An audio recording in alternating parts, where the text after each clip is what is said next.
Hello everyone. I would like to share with you some snippets of advice from Sri Ramana Maharishi on food, its cooking, consumption, and effects on people.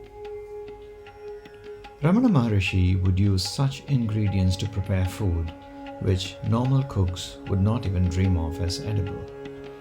Wild plants, bitter roots, and pungent leaves would turn under his guidance into delicious dishes.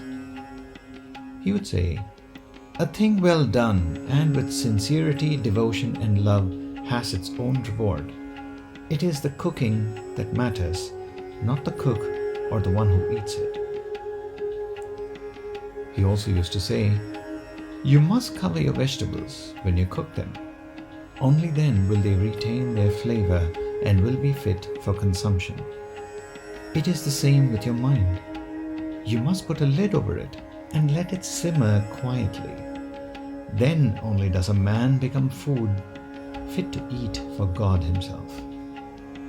Here, the Master points out that the lid represents our ability to remain aware of the thoughts that arise time and again.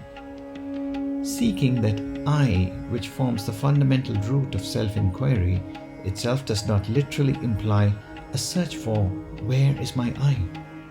That itself is a thought and should be avoided, because it will give rise to more thoughts. I strongly feel that the Maharishi does not want us to think about the I. Rather, all we need to do is observe our thoughts as they arise. The mere act of, may I say, mute observation causes the thoughts that arise to fall or fade off quicker, instead of how they would usually pull you along with them into a spiral.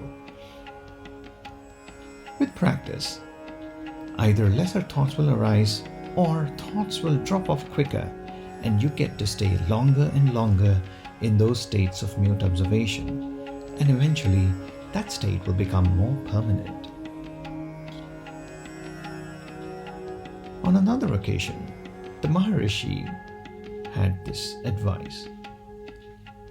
Physically, the digestive and other organs are to be kept free from irritation. Therefore, food is regulated both in quantity and quality.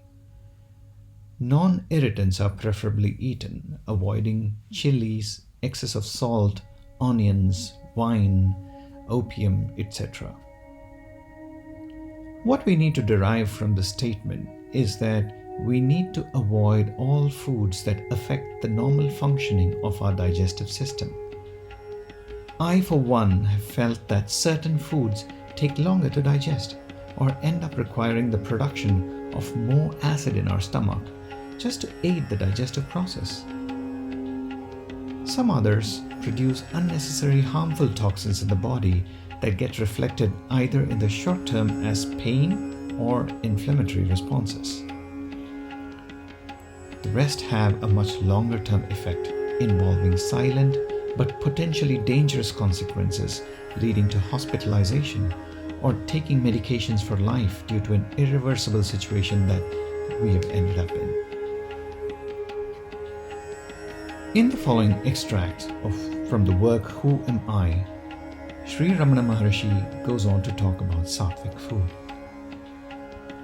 Regulation of diet, restricting it to sattvic food taken in moderate quantity, is of all the rules of conduct the best, and it is most conducive to the development of the sattvic qualities of the mind. These, in their turn, assist one in practicing of Atma-vichara, or inquiry in the quest of the self.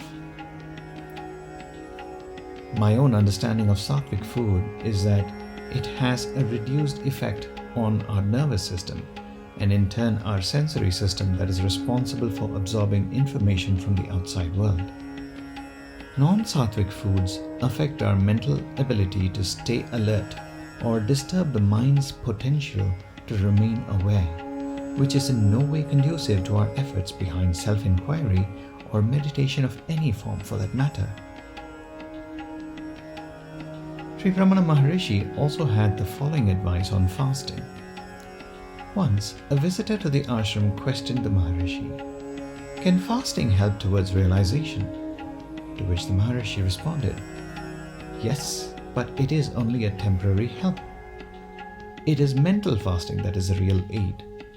Fasting is not an end in itself. There must be spiritual development at the same time. Absolute fasting weakens the mind too and leaves you without sufficient strength for the spiritual quest. Therefore, eat in moderation and continue the quest. Thank you for listening patiently. I hope this is useful for spiritual seekers all around the world, and especially for those on the path of self-inquiry.